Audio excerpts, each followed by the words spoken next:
Okay, we'll call this back into order. Still have Mr. Jones.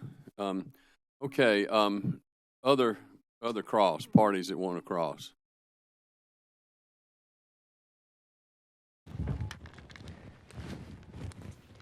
Remember to make sure you say who you are and who you're with for the... Thank you. I need the reminder. Mr. Chairman, I'm Scott Elliott, and I represent the South Carolina energy users in this matter. Mr. Jones, did you understand Mr. Balzer in his opening remarks yesterday to blame you for this nuclear disaster? That was my understanding, yes. And that's sort of like the clever criminal blaming the police on his life of crime, isn't it? A fair analogy. And to be fair to Mr. Balzer, what Mr. Balzer actually said was, once our contractor filed for bankruptcy and ORS would be taking credit for his micromanagement of the project, but since the project failed, ORS is desperately trying to remove its fingerprints. Do you recall that in his opening statement? Yes, I do. All right.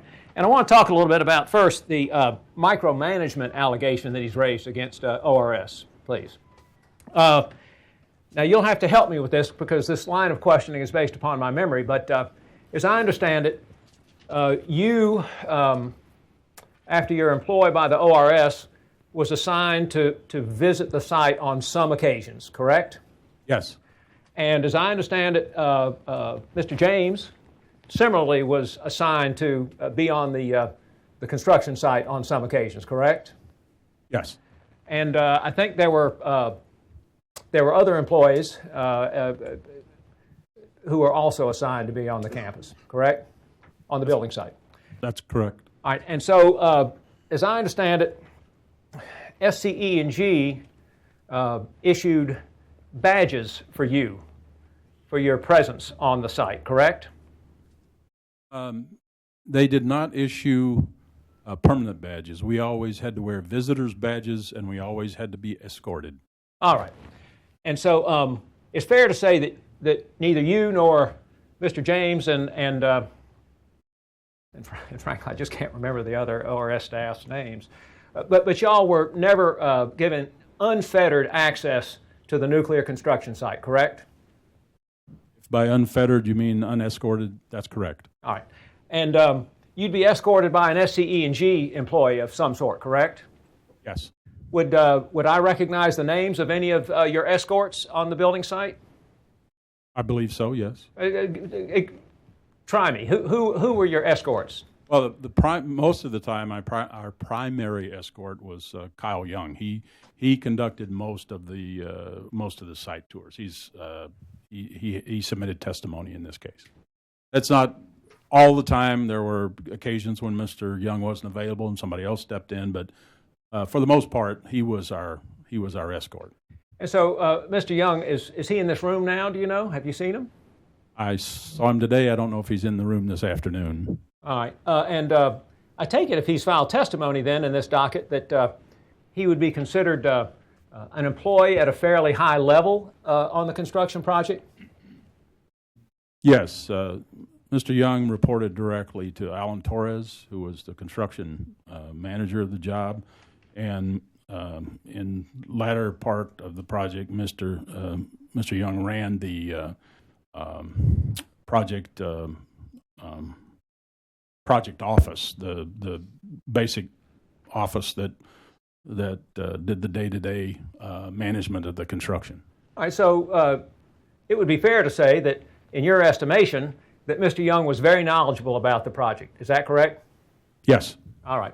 And so Mr. Young would know, for instance, what information he might want the ORS to know about the construction project, correct? What information he might want the ORS to know. Correct. I'm not really following. Did he tell you about the Bechtel report, Mr. Jones? We had a discussion, which is in my testimony. It consisted of, there's nothing new in the Bechtel report, so no, never mind. Mr. Jones, please be clear. Did he tell you about the Bechtel report? Not in that form, no. All right. But he would know about the Bechtel report because he was second in command to Mr. Torres, correct? I can't state that categorically, no. I don't know if in fact he was at a high enough level. I believe that he was interviewed as part of the Bechtel assessment, but whether he knew about the actual report, I do not believe he was present at the October 22nd, 2015 presentation from the list that I've seen. So I really can't say how much awareness Mr. Young would have had about the Bechtel report. But he knew enough by his own admission to tell you that there was nothing to see there, didn't he, sir? One could infer that, yes.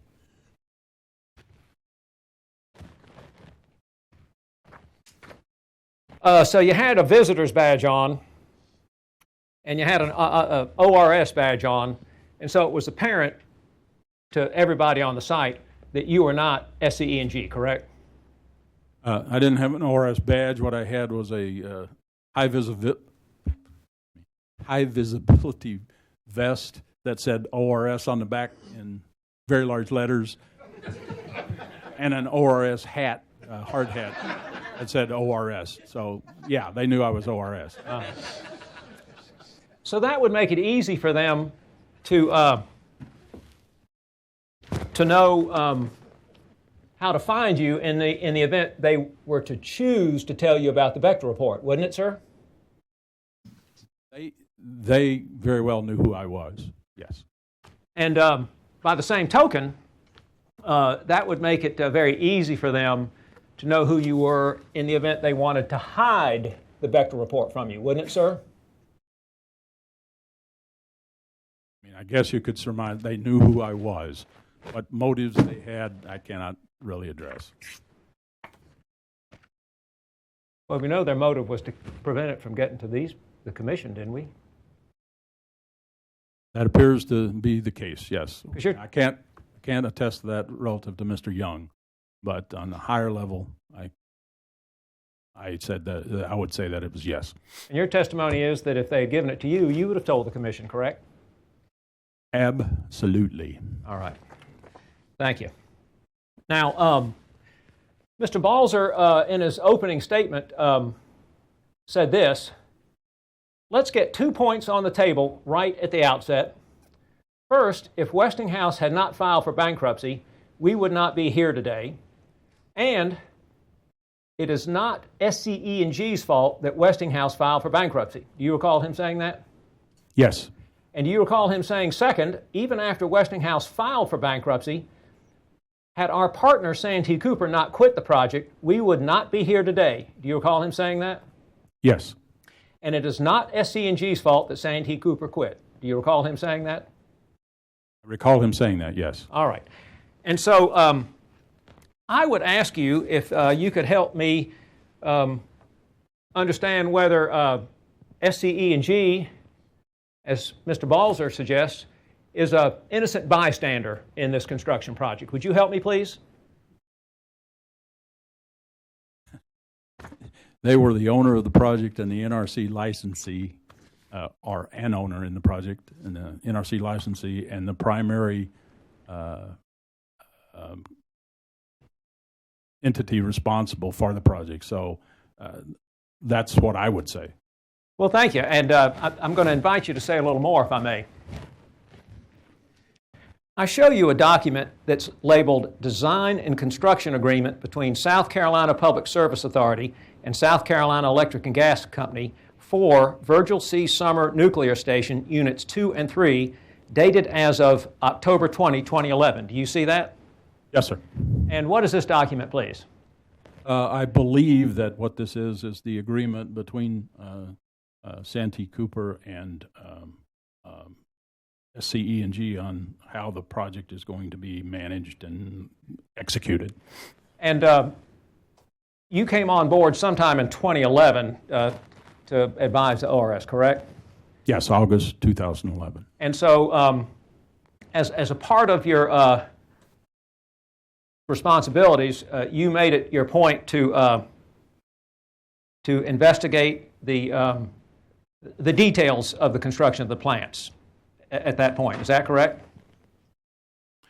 Yes, I mean, I considered some of the things I had to know about was the EPC contract, and my recollection is that I also looked at this document as part of the background. So there were many documents that I went back in time to review to get myself up to speed with the project.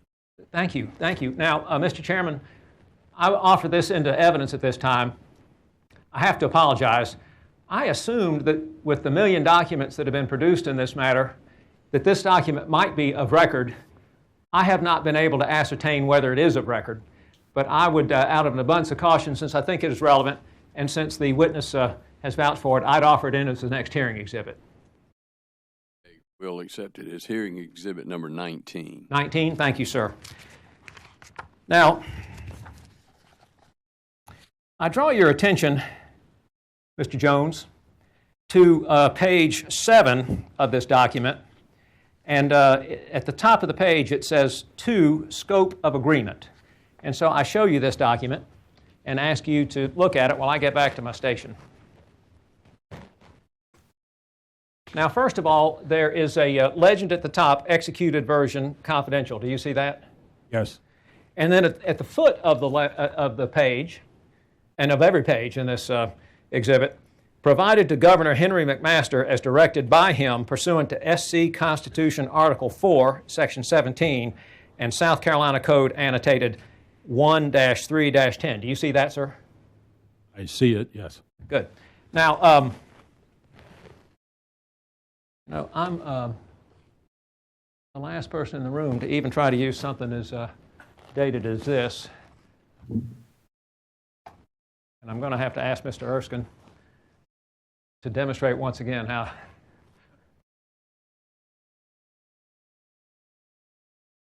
Yeah, I'd like to make the words as large as we can on the page, and we can start at the top and then I'll work my way down. All right, is that the best we can do? Okay. Thank you. Thank you, Mr. Erskine. Thank you, Mr. Chairman, for indulging me. Now, you understand that SCE&G was a 55% owner of this project, and I'll call it Santee Cooper was a 45% owner of this project. You understood that from your research in the file, correct? Yes. All right. And you understand, as I think you testified, that you mentioned South Carolina Electric and Gas was, I think you call it the lead on the file, as I recall. But would you help me and the Commission understand exactly what SCE&G's responsibilities were? And perhaps we can put to bed this question of whether they were an innocent bystander. Number 2 says scope of agreement. Do you see that? Yes.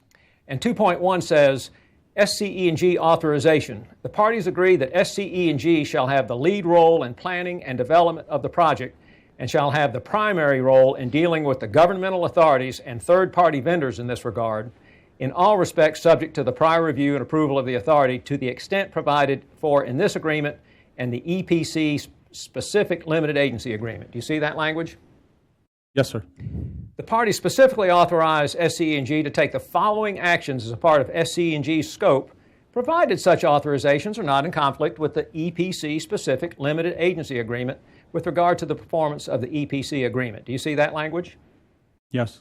And then the scope, A, obtain and maintain all government approvals required for the project in accordance with Section 12 herein. Do you see that? Yes. And is it your understanding, based on your observations and your investigation into the matter, that SCE&G alone worked towards obtaining and maintaining all government approvals? Is that your observation? Yes, that's the case relative to the construction work and the licensing of the plant. There was a specific document that was tracked, which was basically all the licenses and permits that were required from governmental agencies, and that was periodically updated and provided to us throughout the life of the project. By SCE&G, correct? Correct. All right, and then B, SCE&G was to manage in all respects of the day-to-day design and construction of the project, including but not limited to scheduling, financial, engineering, operational, and contractual aspects of the project. That was part of the scope of SC&G's responsibilities, correct? As specified here, yes, and as known to me, yes. All right. And then C, in conjunction with the consortium, provide notices and comply with applicable workplace safety laws, including OSHA. You see that? Yes. D, annually develop the project budget and projection to complete the project, parentheses, the project estimate to completion, close parentheses, in accordance with section 8.1.3 herein. Do you see that? Yes. So SC&G was to annually develop the project budget, correct? As specified here, yes. Yes, sir. And E, SC&G is to monitor the project budget and annual expenditures to identify any need for the use of unallocated funds in accordance with section 8.1.4 herein. Is that what it says? Yes. And so SC&G's job was to monitor the budget, correct? Correct. I mean, so far it doesn't sound like they're an innocent bystander here, but maybe there's something in here that exculpates them, so we'll keep going. F, implement any site access control and security requirements under applicable laws or as SC&G reasonably determines, correct? That's what it says. And so SE&G reasonably determined. You need to move your document up a little bit. Beg your pardon? Yeah. Thank you. Thank you. And so SC&G found it reasonable to assign you and Mr. James and all the other ORS monitors a big visitor's vest and a hat and a big target on your back says ORS, correct?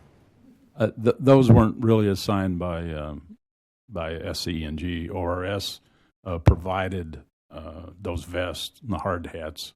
The visitors' badges were provided by SC&G. They're very, very gracious of them. Now, G, SC&G was to lead in the negotiations with vendors and other third parties for project-related agreements and amendments in accordance with Section 10-10.1.1 herein. So E&G was the lead negotiator, right? Yes. So, for instance, E&G was the lead negotiator for fixing up those modules at the St. Charles facility, correct? They would be the lead negotiator with the consortium to get those modules correctly built. That be fair to say? I think that's fair to say, yes. All right. And for instance, SC&G would be the lead negotiator in negotiating Chicago Bridge and Iron out of the EPC contract, correct?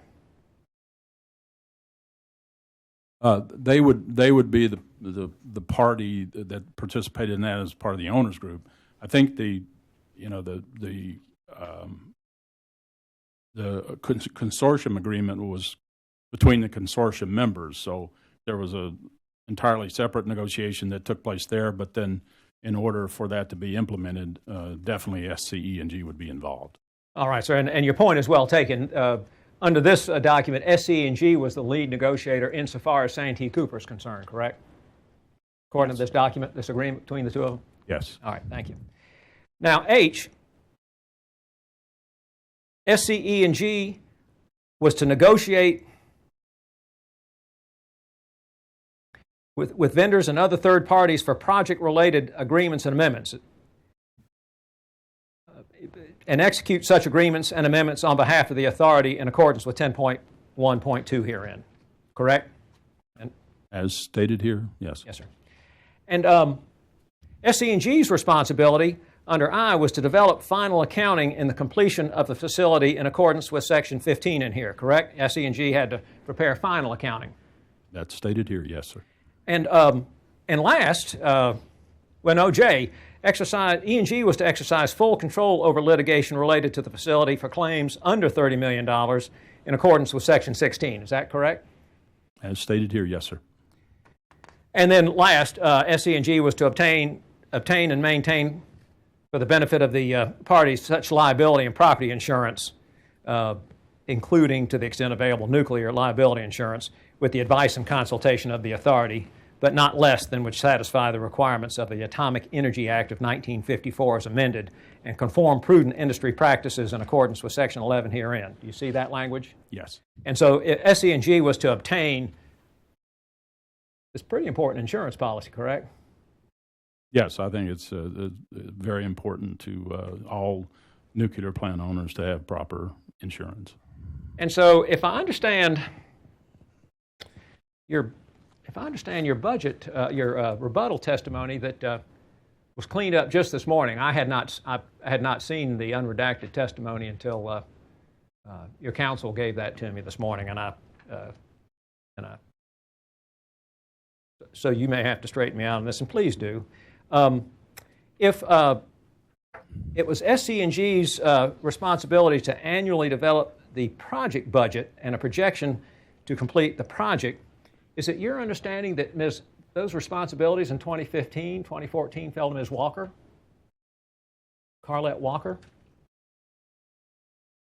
My understanding is that Ms. Walker led the estimate at completion to review the consortium's cost estimate and provide input to that would then determine the overall project budget. All right, so she had input into it. Yes. Good. And again, I did not have the benefit of this testimony until this morning, so I don't want to misstate it.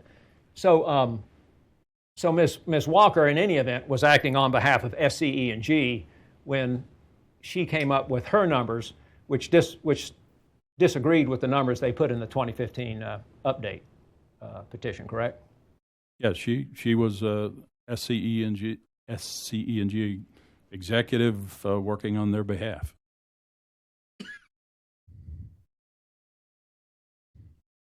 And Ms. Walker would have been involved in her capacity as the chief nuclear accountant, and that's not her title, to manage at least certain aspects of the day-to-day design concerning scheduling and the financial aspects of the project, correct? I wouldn't word it the way you're wording it, like the design of.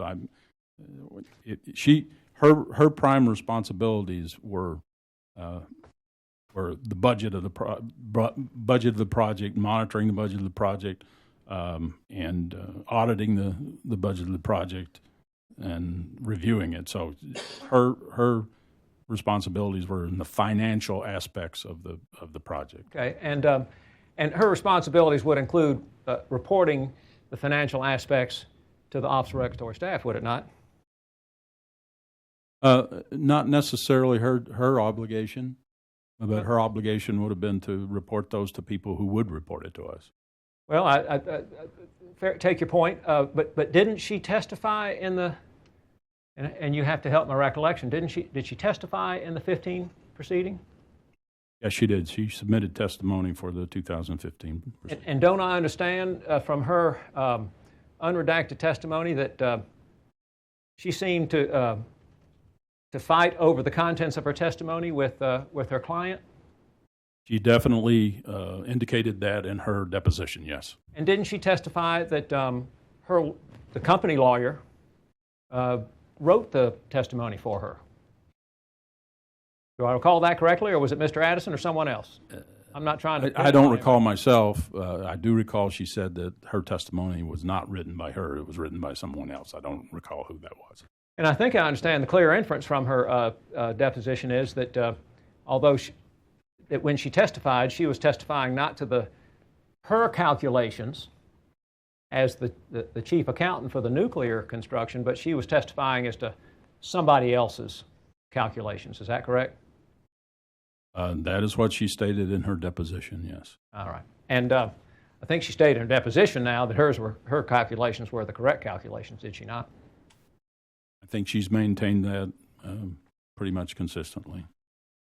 All right. Now, SCE&G, there's a lot going on here, I think, for this to be your fault, but E&G, I think, was responsible, if you look at B, for managing all aspects of day-to-day design and construction, including scheduling. Do you see that, sir? Look at B. I have to go back to, okay. Just at B. Yeah, sorry. Oh. It's on the screen. Yes. All right. Now, you have quite a bit of testimony that's very helpful, I think, about scheduling. But what I want to do is to give some context to it, if I may. And as I understand it, you came on in 2011, correct?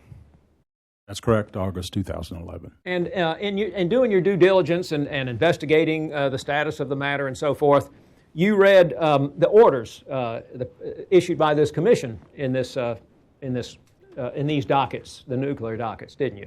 Yes.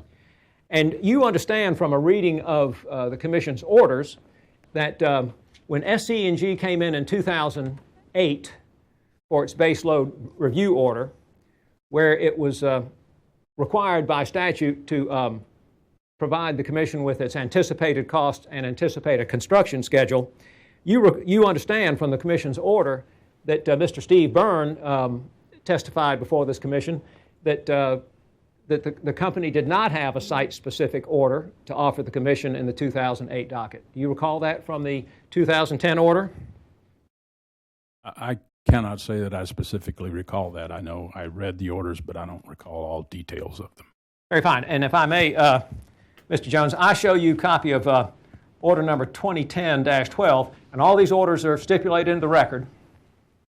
And I draw your attention to some highlighting, and I'd like you just to read it to yourself. I'm going to see if I can't refresh your recollection about what that order says.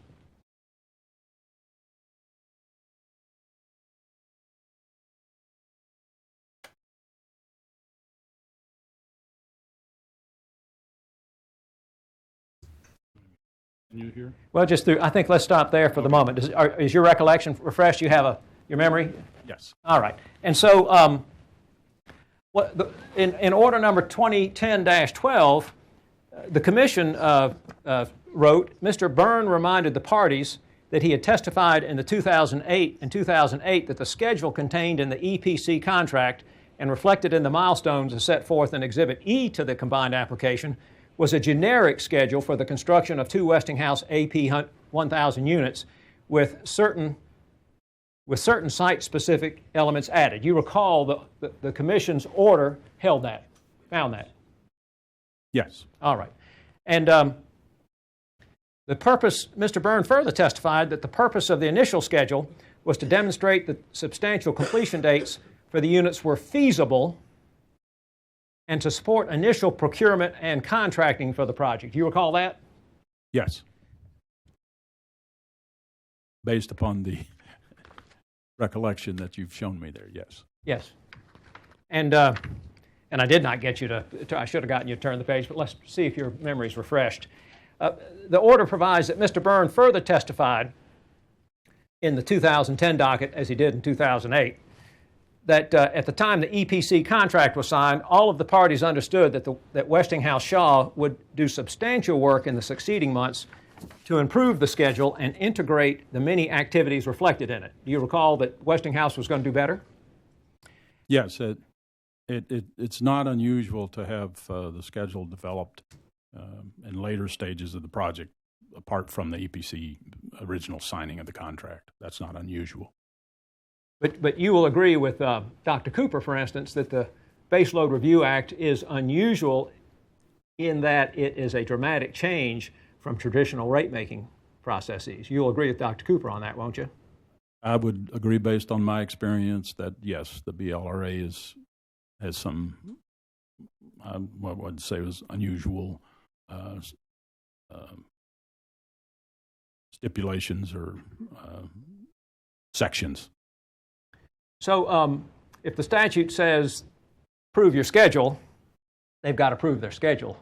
Wouldn't you agree? If that's what the statute says, I would agree, yes. Yes, good. And so basically, Mr. Byrne testified in that 2010 proceeding that Westinghouse finally got around to a site-specific schedule April 1 of 2009. Do you recall that? I recall that there was a more site-specific schedule developed, yes. Well, not to put too fine a point on it, but I think it's important. Let me show you this order. I'm looking at page 6, looking about the third and fourth line down. Didn't the commission find that Mr. Byrne got the schedule on April 1, 2009? That's what it states here, yes. And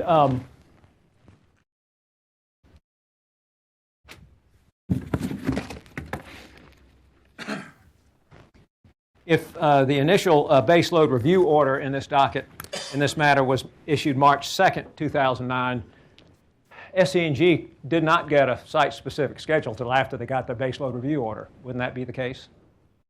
If those dates are correct, that would be the case. Now, sort of having established that we've been wrestling with this schedule from day one, I want to draw your attention to the 2012 proceeding. This would have been the first proceeding that you were involved with. Do you recall that proceeding? Yes. All right. And I believe you testified in that proceeding. Yes, I did. All right. Now, do you recall that at issue was change order number 16, Shield Building, COL, which I think is Combined Operating License, delay, modules, rock condition, etc. Do you recall that was an issue? Yes, those were all issues at that hearing. And part of the problem was that E&G had to come in 2012 to update its Base Load Review Act because Westinghouse couldn't get the Shield Building design done in time to meet the initial schedule, milestone schedule. Isn't that the case? Well, I think that needs to be expanded somewhat. Feel free.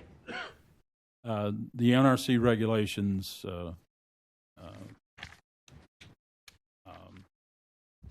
were changed to require resistance to aircraft impact. And that required a redesign of the shield building in order to strengthen it to withstand aircraft impact. And that was a huge change, multi-million-dollar change, and very substantial change in the design of the shield building.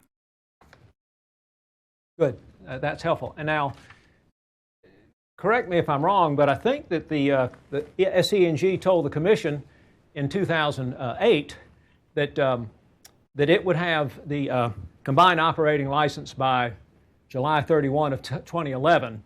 Do you recall that? Yes, that was the original date that had been set to get the COL. All right. And do you recall that for whatever reason, Westinghouse was unable to get the combined operating license until March of 2012, correct? Well, it's not really Westinghouse that gets the license. It's SC&G as the licensee that gets the license. Okay, so SC&G couldn't get its act together to get the license in time. Is that your testimony?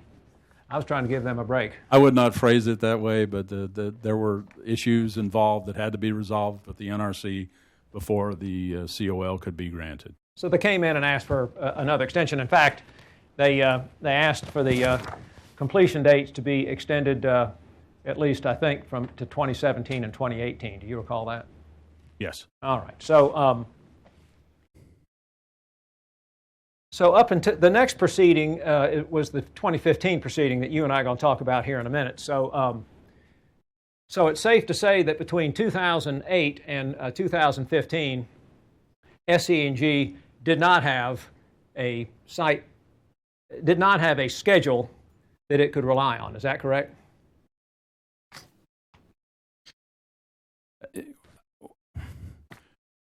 The way it was portrayed to us is that the schedule was, I would say, in flux. We had near-term schedules that were relied on to control the day-to-day activities of the project, but to get to the point where there was a total schedule that gave you new completion dates was not available. At least in a final form that could be properly implemented, and there were changes going back and forth all the time on it. In addition, because of on the budget, for example, the expenditures were way below what had been originally projected because they were behind in the schedule and money just hadn't been spent. I think we've established that it was the SC&G's responsibility to get the schedule, and so you're saying that they didn't they could not put together a reliable schedule. Wasn't that your testimony? The contractual agreement that they had with in the EPC contract required the EPC contractor to develop the schedule, and SCE&G would review it and agree to it. So they could not work out in sufficient agreement a schedule during that time. And didn't you confirm for the commission just a moment ago that it was SCE&G's responsibility to manage all aspects of the day-to-day design and construction of the project, including but not limited to scheduling, financial, engineering, operational, and contractual aspects of the project? That was your testimony, wasn't it? You might look at, if you would prefer, you can look at That was my B. testimony based on that document. Yes, sir. Good. Thank you. Now, let me draw your attention, if I may, to your chart in your testimony at page 22, and it's your direct testimony. And golly, if you got that clicker, you had a nice presentation. I do not have the clicker. You have it. Yes, you do. Oh. Yes, you do. Oh, I do have the clicker. So. Yes, I'm happy to help. Would you? You had it's real visible. Could you pull that up on your from your presentation? And this is the the chart I'm referring to. Yeah. Okay.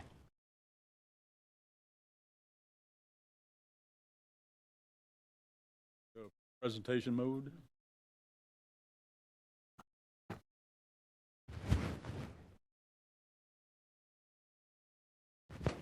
Uh-oh. Whoops, I see. Had it upside down. Oh, not working. Can anybody help us? I think it helped the commission. Mr. Erskine, are you able? Oh, here we go. Somebody's doing it. It's the one with the chart. That one. Yeah, perfect. Thank you so much. Now, I just want to make sure I understand this chart, because it's really kind of a helpful chart to understand the scheduling, the failure of the company to manage the schedule, and I think it very helpful to understand the importance of the Bechtel agreement. So that first line says WEC completion dates, does it not? August 31, 2019 and August 31, 2020, correct? Yes. And you derive those dates from order number 2016-794, the 2016 order, correct? Yes. All right. So those are the base load review order dates. Now, Bechtel, in its recommendation to the to SCE&G, as a result of its research and its analysis and its conversations with the Westinghouse employees and the company employees and so forth, Bechtel determined that the earliest completion date for the Unit 2 is December 2020, correct? Yes. And the bookend was August 2021, August 2021, correct? Yes. And the latter date is certainly outside the 2016 order number 2016-794, correct? Yes. But if the August 2020 was to be believed, they might, by the skin of their teeth, get that completed pursuant to the base load review order, correct? 18 months from August 31, 2019. Within the realm. Yeah, give them. I mean, let's give them every benefit of the doubt. They got 18 months from that schedule. So but you would agree with me, though, that based on the history of this matter going back to 2008, the likelihood of the company meeting that December 2020 schedule was not realistic, wouldn't you, sir? My confidence in that date eroded steadily throughout the project. I would say my opinion at the time was that the Unit 2 had the chance to be within the 18-month time frame at the time that it was filed. During, I would say, 6 months after Fluor had come on and we'd seen no appreciable change in productivity, my confidence greatly eroded in them being able to make that date. All right, and you'd forgive me, would you not, Mr. Jones, if I were to tell you my confidence would have been eroded in 2008 when the company couldn't even give us a schedule in their initial baseload review petition? Would I forgive you? Yes, sir. I would forgive you. Thank you. Now, I want to look at this last date. This last date just really intrigues me. It's the SCE&G completion date, and it's December 31, 2022 for Unit 2, and it's March 31, 2024 for Unit 3, correct? Yes, sir. All right, and both those dates are way outside the 2016 order. That would be Order 2016-794, correct? Yes. Now, in a perverse sort of way, Mr. Jones, well, let's get the bona fides of that SCE&G date. Where did you get that date? Where'd you find those dates? The SCE&G completion date. There's a specific reference in my testimony. I don't recall it right off the top of my head. I think it actually came from a DOJ filing, I think. But there's a specific reference that I give in my testimony. That was unfair of me. You have had to keep up with 1 million documents, me much fewer. According to your testimony, it was actually a South Carolina electric and gas filing in civil action number 3:CV-CV-1795-JMC. Do you recall that now? Yeah, I stand corrected. It was a civil action, not the DOJ. Yeah, well, because it was in federal court, and that was your confusion. I shouldn't have done that to you. And that federal proceeding was the proceeding in which the federal district judge held that SCE&G would not likely prevail here before the commission. Was that the federal hearing we're talking about? You've gone beyond my recollection of federal rulings there, so I'm not sure. These trivial things are the ones that intrigue the lawyers the most. But what I notice about this thing is, and we might have to give SCE&G just a little bit of credit. Do I understand from all of this testimony from SCE&G that they really didn't think the Bechtel report was credible? They have maintained that in their testimony throughout this process. Well, when you look at these dates up here, when you look at Bechtel's completion dates and you look at SCE&G's completion dates, you can understand why they would find the Bechtel dates not to be credible, can't you, sir? I'm sorry, repeat that? Well, you can look at Bechtel projected a December 2020 and a June 22 to June 23 a completion date, didn't it? Yes. Well, SCE&G's own calculations put a lie to that schedule, didn't it, sir? Well, this particular scheduled development came almost 2 years after Bechtel's, and at the time that the Bechtel scheduled development occurred, no such SCE&G completion date analysis existed. In the interim between the Bechtel report, the project had continued with subpar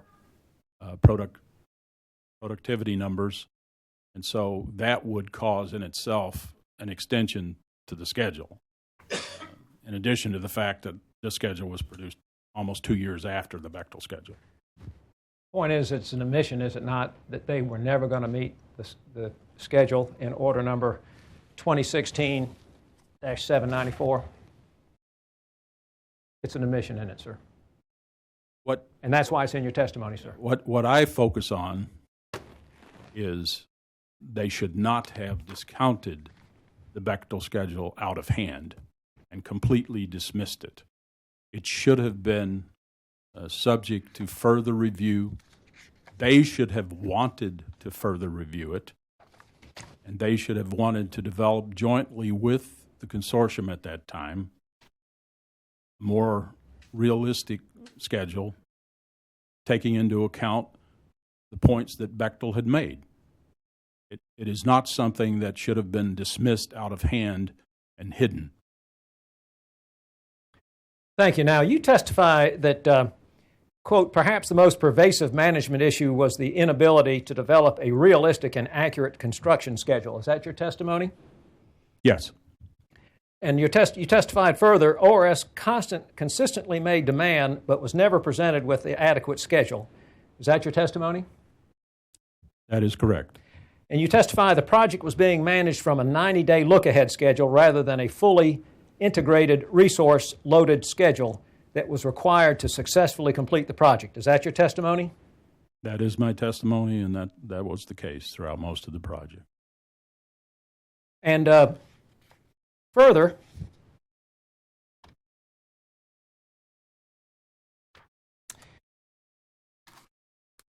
you testify that SCE&G never had a fully integrated schedule, didn't you? I would say that is true at this point, that they never really had a fully integrated schedule. I think it's important to clarify that there was a schedule on the project. It just never was right. It was produced every month by Westinghouse. It was an artificially constrained schedule, meaning that it had dates that were imposed rather than determined from the schedule. So there was always a schedule, but it was never right. And in your testimony that they even represented to this commission a schedule they knew was not right in the 2015 proceeding, correct? That's correct. They had no real faith in the schedule that had been presented to them by consortium, and that was pretty pervasive throughout the organization. And they did not convey that to us. They conveyed to us that they recognized that there were issues in the schedule that had to be, in order to meet the schedule, that had to be addressed. There were significant productivity improvements that had to take place. But they presented to us that they believed those could be done, and that they would be done, and then the project schedule would be met. Now, you testified that on October 27, 2015, just over a month after the PSC issued order number 2015-661, dated September 10, 2015, approving SCE&G's petition in Docket 2015-103E, you testified that after that order, E&G signed an agreement with Westinghouse significantly revising the EPC contract. Do you recall testifying to that? Yes. And the revised contract added 2 months to the scheduled completion dates. Do you recall testifying to that? Yes.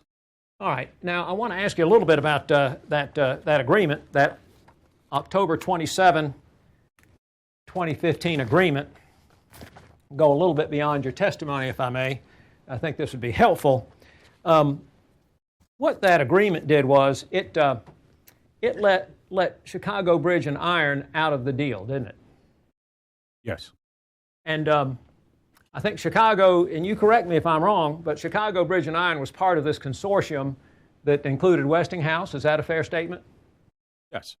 And then we heard some testimony here today that the heads of the two companies couldn't stand to be in the same room, and so everybody was excited to get rid of Chicago Bridge and Iron. Is that the testimony?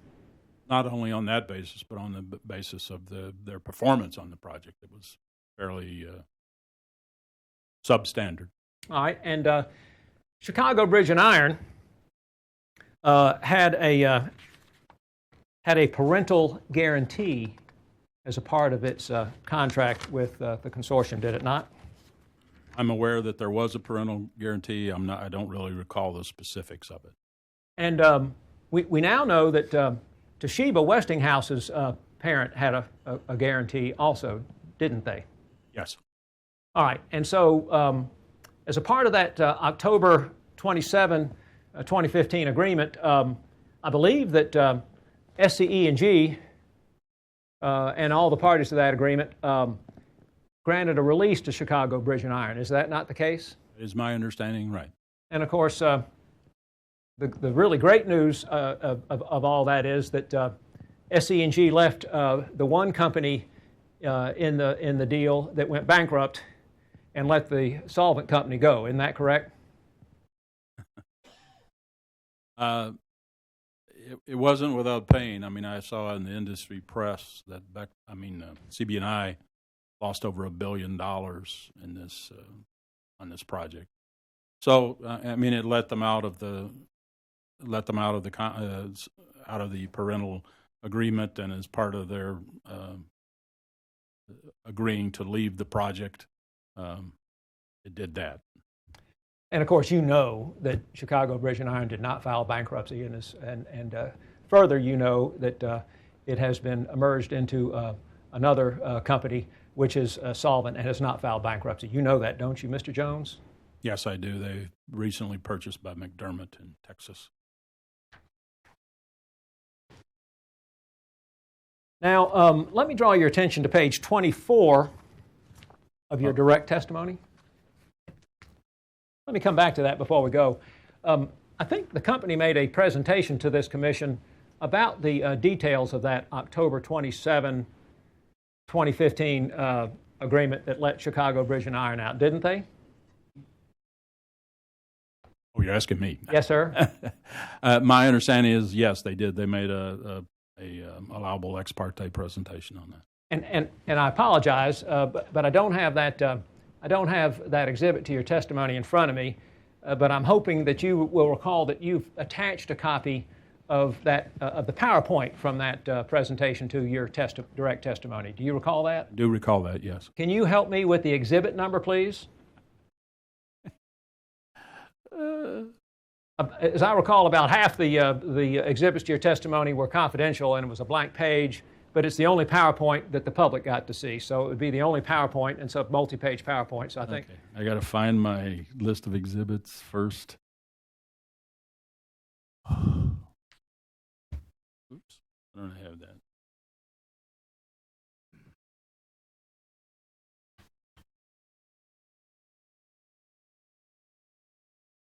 I'm sorry, I don't have in front of me the list of exhibits. I've got the exhibits, but... Oh, I'm sorry. It's here. I do have the list of exhibits.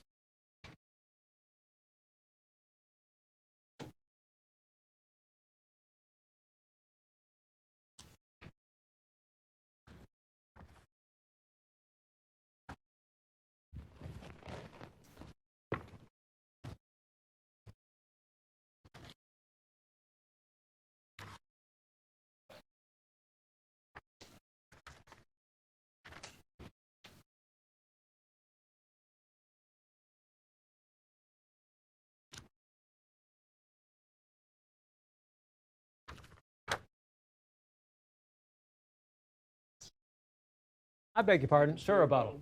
Thank you. I apologize.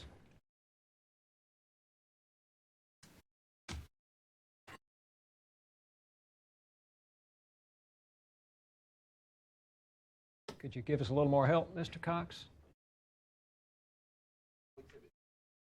Thank you.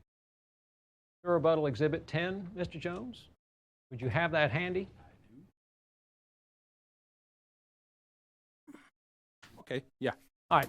And you've had a chance to review your exhibits prior to your testimony here this afternoon, have you not? Yes. All right.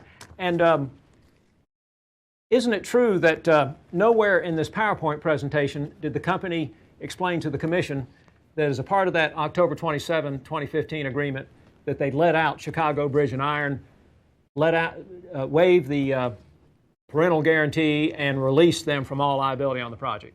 Isn't that true? I did not see it in the presentation. I was not at the allowable ex parte, so I don't know what was said, but it was not included in the written part of the presentation.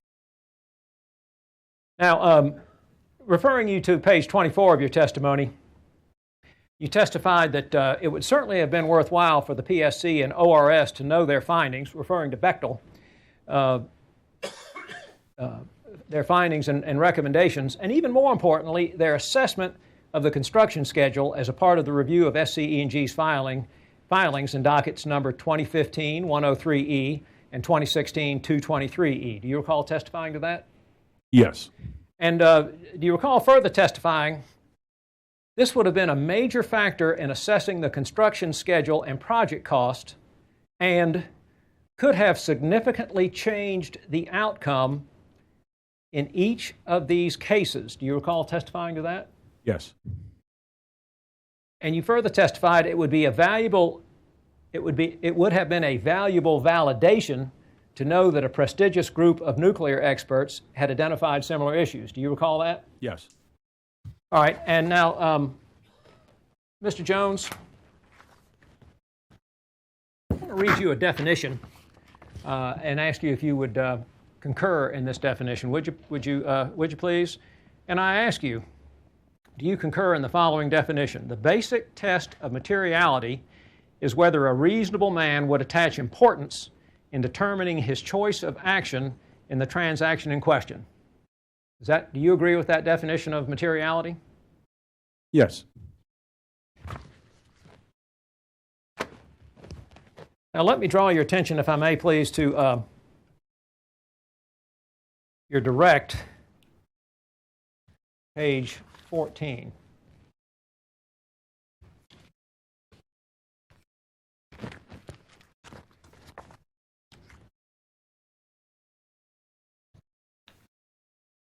Are you there? Yes. Now, you testified that you testified as to the disputes and disagreement previous at the top of the page and on the preceding page to the disagreements and the disputes among, I think, the E&G employees over in the consortium, I suppose, in the proposed schedule submitted in docket number 2015-103E. Have I sort of generally characterized your concerns at the top of that page? Yeah, I think that's generally the case. All right, so against that backdrop, you testify that in docket number 2015-103E, in the July 24, 2015 corrected written testimony of Mr. Kevin Marsh on page 42, under item 3, he acknowledged the lack of confidence in the proposed cost schedule estimates and the clearly established reason for SC&G's premature filing. Do you recall testifying to that? Yes.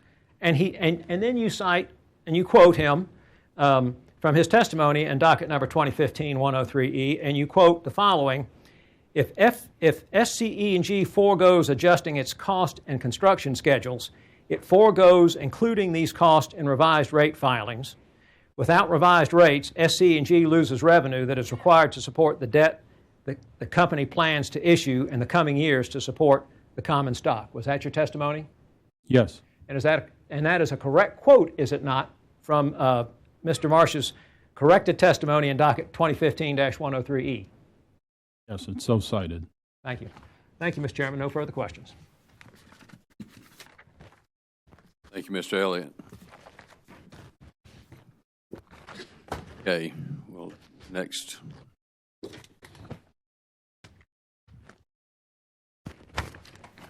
Company. Mr. Chairman, is it possible to take a short break before that? I hear that call. Yeah. Okay, we'll take a 5-minute break and give everybody a chance to Thank you very much, sir. regroup.